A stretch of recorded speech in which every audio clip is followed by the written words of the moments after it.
கூடாத காரியம் ஒன்றுமில்லை என்ற வார்த்தையின்படி அசாத்தியமான காரியங்களை சாத்தியமாய் தேவன் உங்கள் வாழ்க்கையில் செய்ய வல்லவராய் இருக்கிறார்.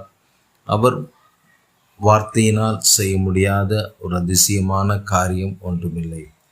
கண்டிப்பாக உங்கள் வாழ்க்கையில் அசாத்தியமான காரியங்களை தேவன் செய்து முடிப்பார்.